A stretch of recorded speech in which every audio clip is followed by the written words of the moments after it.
Bismillahirrahmanirrahim. Assalamualaikum warahmatullahi wabarakatuh.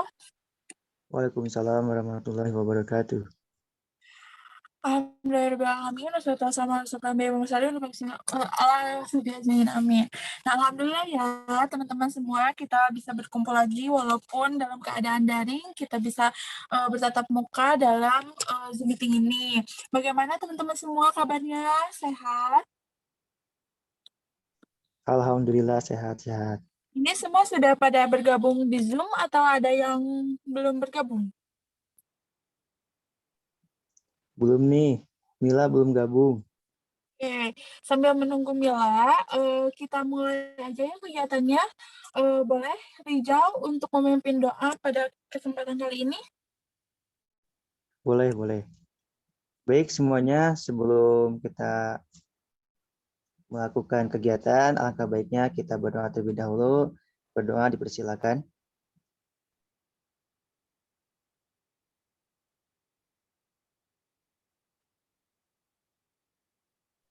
Selesai. Ya, terima kasih Rijal telah memimpin doa pada kesempatan kali ini.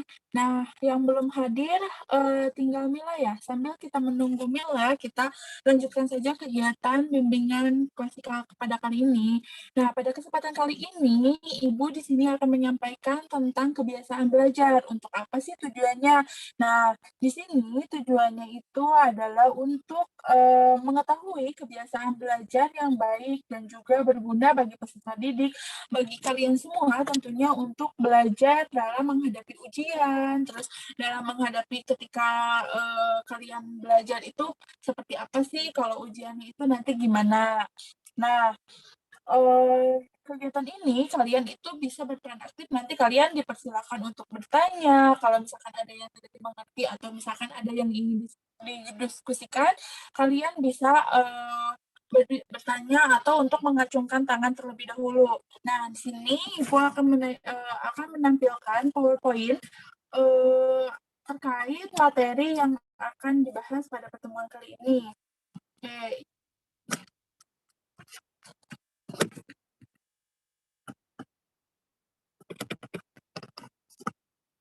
PPT-nya sudah muncul.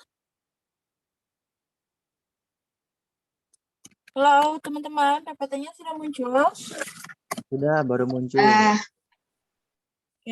kita lanjut ya. Di sini ada yang tahu pengertian kebiasaan belajar? Belum nih. Oke, apa sih itu kebiasaan belajar? Kebiasaan belajar merupakan cara atau metode yang dilakukan seseorang secara berulang-ulang dan relatif tetap, di mana cara tersebut sebagai bentuk upaya untuk mencapai tujuan yang dicita-citakannya. Jadi, kebiasaan belajar itu adalah upaya atau bentuk kita dalam mengerjakan sesuatu, supaya misalkan contohnya kalau kalian ingin mengetahui nih matematika tentang logaritma, berarti kalian harus belajar tentang itu. Nah, gimana kebiasaan belajar kalian? Apakah kalian menulis soal atau apakah kalian membuat soal sendiri ataukah kalian belajarnya itu sesudah diterangkan oleh guru dipelajari lagi oleh kalian atau seperti apa? Nah, di sini ada beberapa tahapan penting kebiasaan belajar. Dalam kebiasaan belajar itu ditemukan adanya 3 tahapan penting. Nah, yaitu yang pertama adanya tahapan yaitu sebelum belajar.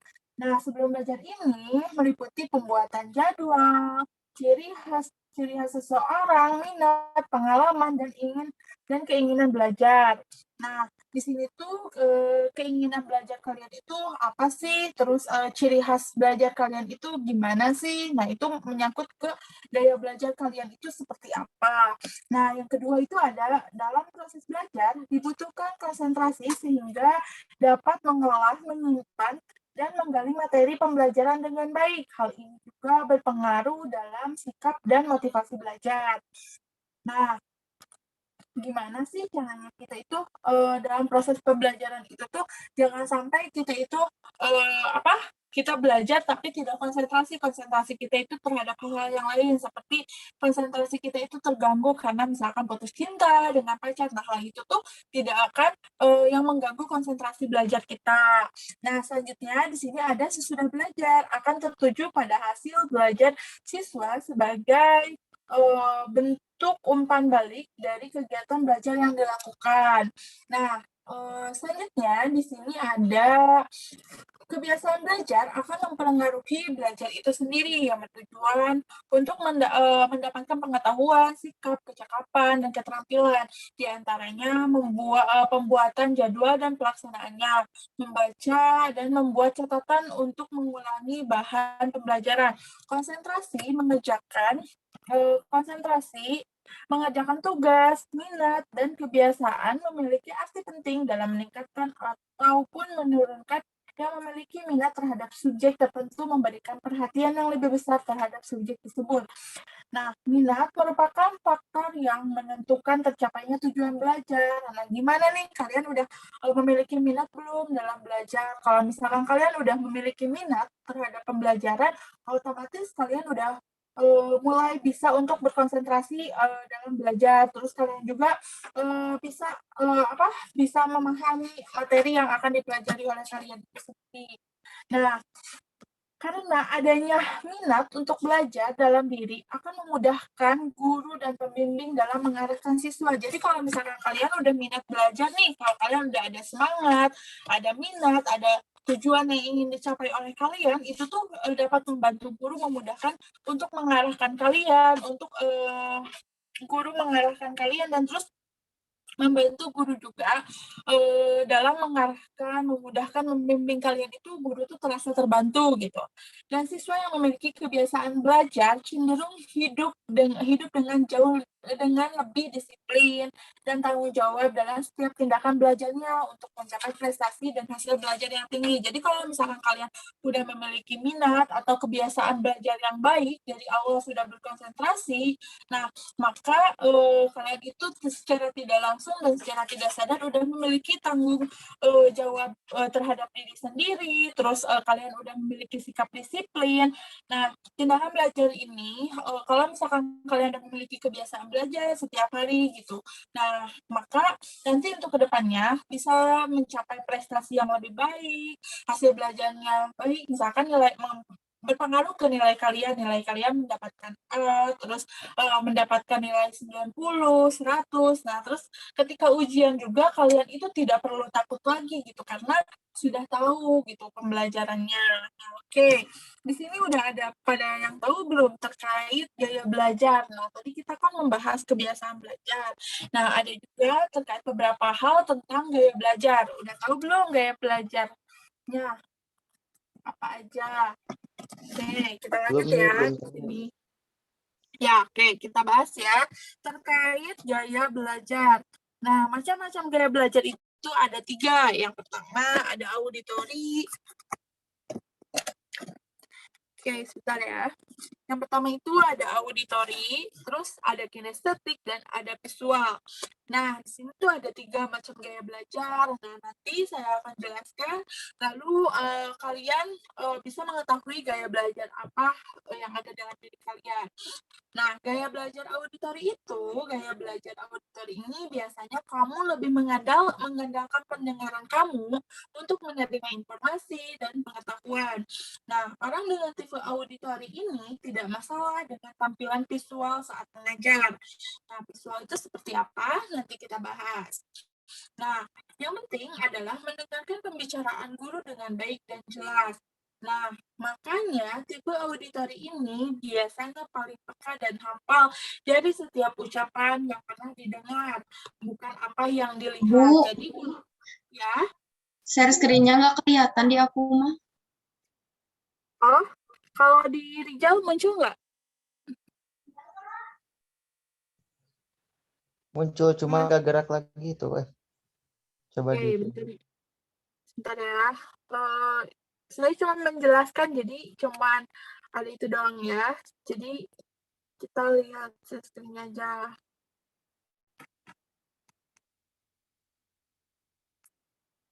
Muncul? Muncul, Bu. Oke. Nah, di sini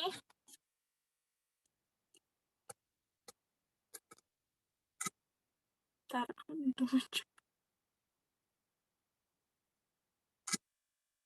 Oke, lanjut ya. Nah, gaya belajar auditori ini memiliki beberapa karakteristik. Nah, kita bahas karakteristik gaya belajar auditori ini. Mungkin nanti di antara kalian ada yang masuk ke gaya belajar auditori, kinestetik, dan visual.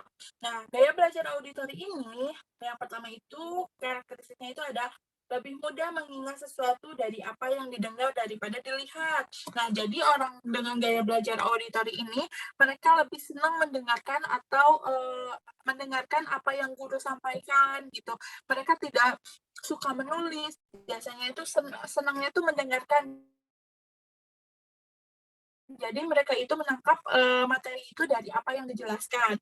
Nah, yang kedua, berbicara pada diri sendiri saat belajar. Jadi orang dengan gaya belajar auditori ini lebih suka kayak menghafal itu dengan cara membaca tapi keras gitu membacanya. Yang ketiga itu senang mendengarkan orang lain, terus mudah terganggu dengan keramaian. Jadi orang yang dengan auditori ini harus belajarnya itu dengan fokus, dengan gitu, tidak suka dengan keramaian. Kesulitan dalam tugas atau pekerjaan yang melibatkan visual. Nah, pandai menirukan nada ataupun irama suara, senang membaca dan mengeluarkan suara atau menggerakkan bibir mereka, suka berbicara, berdiskusi, atau menjelaskan sesuatu yang panjang, mudah dalam mengingat nama saat berkenalan dengan orang baru. Nah, dan yang terakhir itu ada kadang kesulitan dalam menulis, tetapi pandai dalam bercerita. Jadi, orang dengan gaya belajar auditori ini tuh biasanya orang ini tuh lebih pandai dalam berbicara gitu daripada harus mengungkapkan sebuah deskriptif itu melalui tulisan gitu. Jadi dia lebih senang berbicara, seperti dia lebih pidato daripada harus menulis cerita gitu. Nah, cara belajar yang tepat nih untuk kalian masa SMA ini, cara belajar yang tepat untuk auditori ini tuh yang pertama, dengarkan musik yang disukai. Yang kedua itu bisa merekam saat guru mengajar, lalu kemudian hari didengarkan kembali. Nah, yang ketiga, membaca buku, bisa sambil diucapkan dengan suara pelan untuk lebih mudah mengingat. Yang keempatnya itu mendengarkan materi yang diajarkan guru saat di kelas dengan seksama. Nah, yang kelima, belajar dengan diskusi bersama teman supaya lebih mudah memahami maupun mengingat materi. Nah, itu gaya belajar auditori. Di sini kalian ada yang gaya belajarnya auditori nggak? Mungkin yang dari tadi dijelaskan itu, oh ini saya nih kayak gini, oh ternyata benar ya, berarti saya masuk ke gaya belajar auditori. Nah, yang kedua itu ada gaya belajar kinestetik. Gaya belajar kinestetik ini menyenangi belajar yang melibatkan gerakan. Biasanya orang yang tipe ini merasa lebih mudah mempelajari sesuatu, tidak hanya sekedar membaca buku, tetapi juga mempraktekannya. Jadi, orang dengan gaya belajar kinestetik ini tuh tidak membaca buku terus mempraktekannya juga ya gitu. Dengan melakukan atau menyentuh objek yang dipelajari akan memberikan pengalaman tersendiri bagi tipe kinestetik. Makanya orang yang memiliki gaya belajar tipe kinestetik biasanya tidak betah berdiam lama-lama di dalam kelas. Nah, siapa nih teman-teman yang tidak betah berdiam lama di dalam kelas? Berarti itu salah satu termasuk ke dalam gaya belajar kinestetik. Nah, ada beberapa karakteristik gaya belajar kinestetik. Yang pertama, menyenangi belajar dengan metode praktek. Jadi, orang kinestetik itu lebih suka praktek ya, dibandingkan dengan membaca materi atau mendengarkan guru gitu. Nah, yang kedua, menyukai aktivitas melibatkan gerakan tubuh seperti olahraga atau menari. Yang ketiga, berbicara dengan perlahan. Yang keempat, suka berkomunikasi banyak menggunakan isyarat tubuh. Yang kelima, menghafal dengan cara berjalan atau melihat. Yang keenam, menggunakan jari sebagai petunjuk saat membaca. Yang ketujuh, tidak dapat duduk diam untuk waktu yang lama. Jadi orang kinestetik ini tuh tidak suka diam saja, dia itu lebih senang kayak sambil berjalan-jalan gitu. Orangnya tuh tidak suka diam gitu. Nah, cara belajar yang tepat untuk orang kinestetik itu seperti apa sih? Kita bahas ya. Di sini yang pertama, saat mendapatkan materi belajar, bila memungkinkan, segera coba praktikkan. Nah, belajar sambil melakukan aktivitas yang melibatkan gerakan, misalnya sambil berjalan atau sederhananya mengetikkan jari. Nah, yang ketiga, melakukan eksperimen dari materi yang didapatkan dari guru. Yang keempat, bisa mengunjungi tempat yang berhubungan dengan materi dipelajarkan, misalnya untuk pelajaran sejarah bisa mengunjungi museum gitu, kayak gitu. Jadi orang kinestetik itu tuh dari apa yang dia pelajari itu dia harus tahu gitu aslinya faktanya gitu seperti apa. Yang kelima, mengikuti ekstrakurikuler seperti KIR, kelompok ilmiah remaja. Nah, yang terakhir di sini ada gaya belajar visual. Gaya belajar visual ini berfokus pada penglihatan. Saat mempelajari hal baru, biasanya tipe ini perlu melihat sesuatu secara visual untuk lebih mudah dimengerti dan dimahami. Selain itu, bentar. Maaf Bu, share screen-nya gak kelihatan, Iya, gak bentar. muncul. Klik.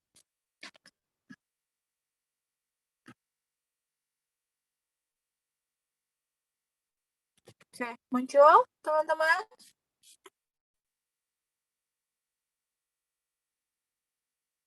Nah, muncul lagi. Oke, baik ya, dikit lagi. Nah, di sini tuh tadi kita sampai di gaya belajar visual ya, yang terakhir ya. Nah, gaya belajar visual ini lebih nyaman belajar dengan penggunaan warna-warna. Muncul lagi nggak share screen-nya atau enggak? Saya muncul ya. Nah, seperti lebih belajar dengan menggunakan warna-warna, garis maupun bentuk. Jadi lebih senang kayak kalau misalkan di di anak-anak SMA itu lebih senang ke seni budaya gitu, kayak menggambar gitu. Itulah mengapa orang yang memiliki teori visual biasanya memiliki pemahaman yang mendalam dengan nilai artistik seperti paduan warna dan lainnya. Nah, karakteristik gaya belajar visual ini yaitu orangnya itu lebih rapi, teratur. Yang kedua, lebih mengingat dari yang dilihat daripada yang didengar gitu. Yang ketiga, lebih suka membaca daripada dibacakan gitu. Berbicara dengan tempo yang agak cepat, terus pembaca yang cepat dan tekun, lebih menyukai melakukan demonstrasi daripada pidato. Nah, sulit untuk menerima instruksi secara verbal kecuali ditulis. Nah, tidak mudah terganggu di keramaian, suka menggambar atau apapun di kertas. Jadi orang visual ini tuh lebih suka menyendiri dan biasanya kalau lagi sendiri itu lebih senang menggambar gitu, apa aja yang ada di depan mata biasanya digambar gitu.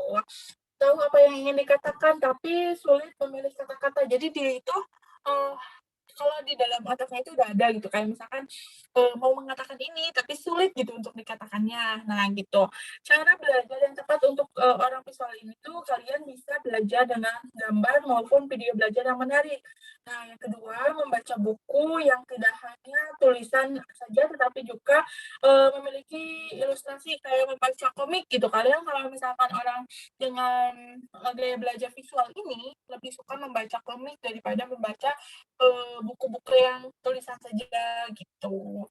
Nah, yang ketiga itu saat belajar biasanya melakukan doodling supaya lebih fokus. Gunakan spidol warna-warni saat membuat catatan. Jadi kalau misalkan kalian dengan gaya belajar visual, kalian bisa menggunakan spidol warna-warni atau kayak stabilo ya untuk mewarnai gitu buku-buku kalian supaya kalian itu betah membacanya gitu.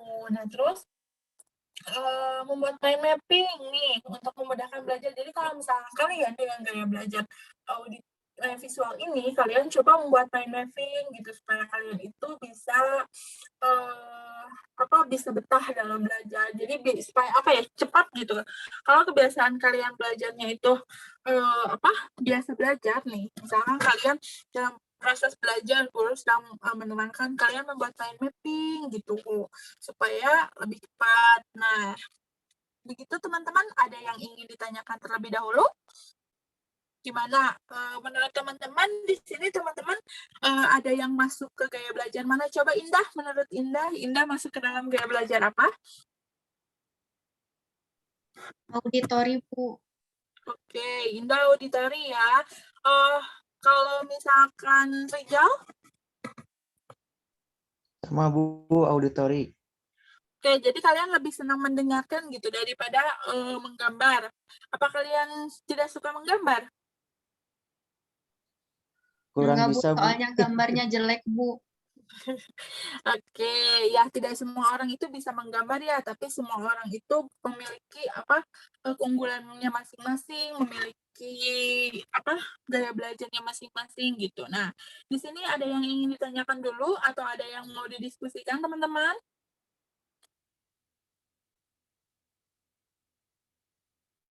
Tidak ada ya? Atau ada yang mau bertanya nggak? Kalau tidak ada, nanti saya akan memberikan link Google Form untuk kalian isi. Nah, di situ nanti ada beberapa pernyataan. Kalau tidak salah itu ada 36 pernyataan terkait gaya belajar kalian. Dan di situ juga nanti di bawahnya ada tentang kebiasaan belajar seperti apa sih yang ingin dilakukan peserta didik. Kan tadi sudah dibahas, itu proses belajarnya itu seperti apa. Nah, terus kalian kebiasaan belajarnya itu seperti apa dijelaskan ya teman-teman. Nah, oke. Gimana tadi coba Rijal boleh minta tolong untuk menyimpulkan tadi materi yang sudah disampaikan? Boleh, Bu. Oke, boleh. Nah, di sini Gimana? kita bisa tahu dari penjelasan tadi mengenai kebiasaan belajar dan juga macam-macam gaya belajar. Nah, contohnya yang tadi mengenai macam-macam belajar itu kan terbagi di 3. Ada auditori, ada kinestik, ada visual. Kalau auditori kan itu mengenai tadi kayak lebih senang mendengarkan gitu kan. Kalau kinestik itu kan lebih senang belajar secara praktek atau di luar. Kalau yang visual itu kan belajarnya lebih senang dalam menggambar dan lain sebagainya. Seperti itu yang dapat saya sampaikan sih Bu, atau yang dapat saya simpulkan sih Bu mengenai yang tadi dijelaskan. Oke, terima kasih Rijal atas tanggapannya. Berarti Rijal mendengarkan ya. Kalau Indah gimana? Apakah Indah ada perbedaan pendapat dengan Rijal atau sama? Sama, Bu, kayak Rijal.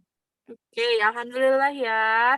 Nah, teman-teman, di sini hasil dari layanan itu teman-teman harus sudah mengetahui gaya belajar apa yang teman-teman gaya belajar yang dimiliki oleh teman-teman, terus kebiasaan belajar apa yang dilakukan teman-teman dalam kegiatan sekolah